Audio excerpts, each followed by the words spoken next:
What's going on, boys? It is the last day of reading through the book of John. We are in the book of 3rd John for chapter 1, and this is the only chapter of this book. And so to finish out the words of John, we've been covering the whole series of John, 1st, 2nd, now 3rd John for the past month. So what a better way to close it out than to read a couple of pieces of scripture that John shares to his friend Gaius. I did a little Google search on this just to kind of see what more glimpse detail of this chapter was. And what I was able to find out is, while this is written to Gaius, the question is why? And I believe that it was written to him for his encouragement and his hospitality towards people who are non-believers and what we should do with the truth that is presented to us. So I want to read verses 5 through 8 to kind of get a glimpse of what is happening here. So this is what John says. This is in his letter to Gaius. He says, "Dear friend, you are faithful in what you are doing for the brothers and sisters, even though they are strangers to you. They have told the church about your love. Please send them on their way in a manner that honors God. It was for the sake of the name they went out, receiving no help from the pagans. We ought therefore to show hospitality to such people so that we may work together for the truth." So when we show encouragement to others, it shows the true honorability that was made for us. And when we spread the truth, it really helps people to learn. Something that I just thought of is, in the middle where it's talking about, these people that, John, or not John, but Gaius was encouraging, these strangers that, Gaius was encouraging, they go and they tell the church, and the people feel grateful that Gaius is doing this. And it made me think of a past encounter I had with someone who was new to my church. So once a month at my church, we have a thing where we get to serve on a team.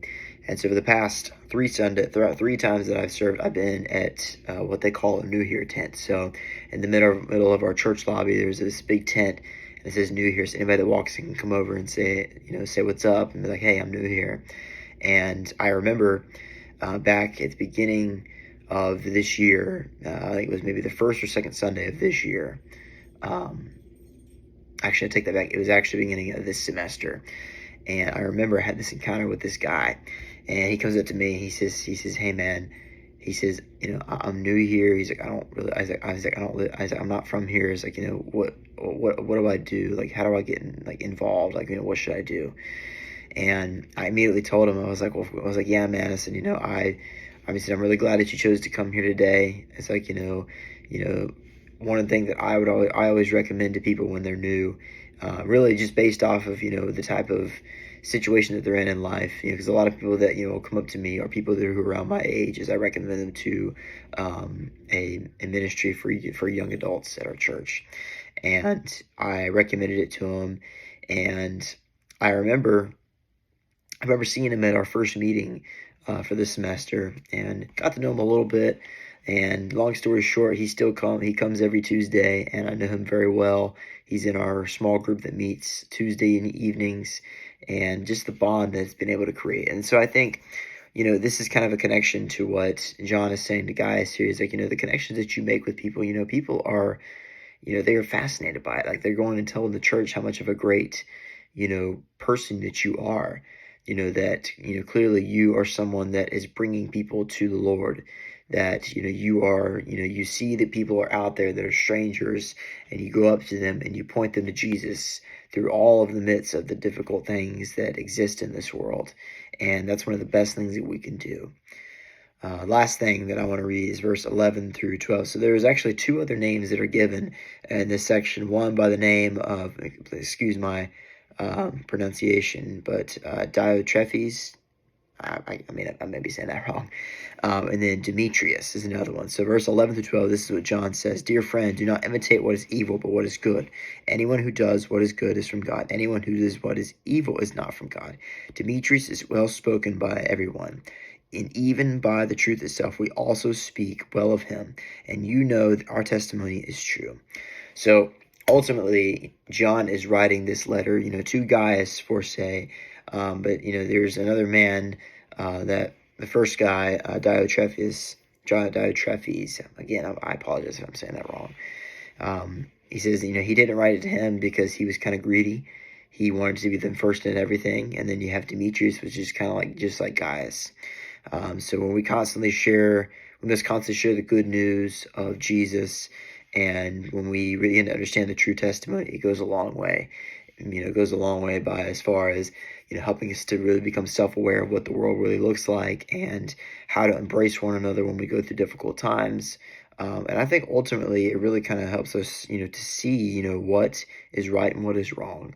And I think what's interesting about these particular sections, the reason why they're one chapter long is because, John writes to them and says, I would write you more, but I want to talk more in face to face. So we don't have an account of, them talking to these particular people, but you can just imagine, we learn so much more when we talk to people face to face, because we get visuals, responses right away. I mean, it's an immediate response. The person's right there in front of you, so you can get an immediate response. The thing is that, we've gotten so far along today that we have our phones or our computers, to kind of be our, protector in this life. And we fail to realize that, we're not made to be, divided, but we're made to be surrounded with one another. For me, we've got a brotherhood event coming up tomorrow. Men are supposed to be around other men to encourage one another and to build each other up, to help discipline each other and set up boundaries and stuff.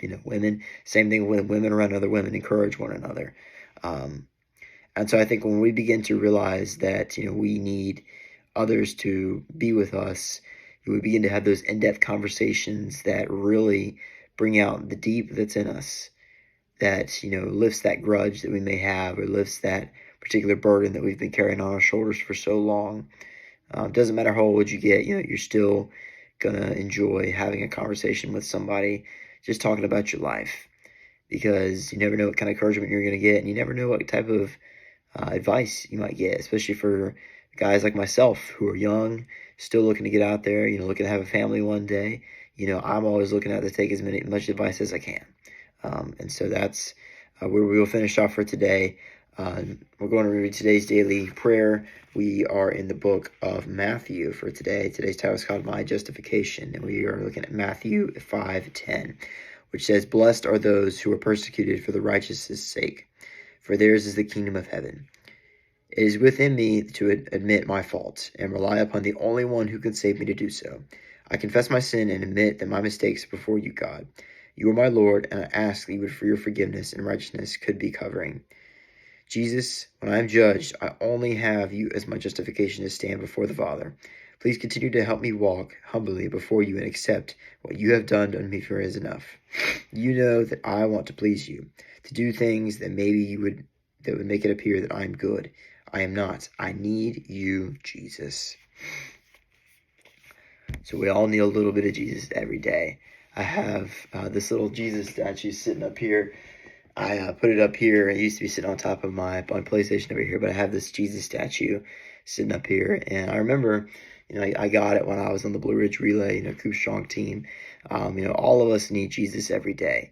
Regardless of the things we're going through, even if we think we're having our best days, we all need Jesus, because we're all going to go through times where we need a provider and we need someone's shoulders to weep on. And while we have family and friends for that, I think the fact that, we have Jesus, the one and only King of Kings and Lord of Lords, to call upon, we can really lay it out, and he can direct us back to where we need to be. So that's my encouragement for today. I highly encourage everyone to have just a little bit of Jesus in your life. And that is today's word. I hope that you guys have a great Thursday, and I will see you guys tomorrow. Peace out, boys.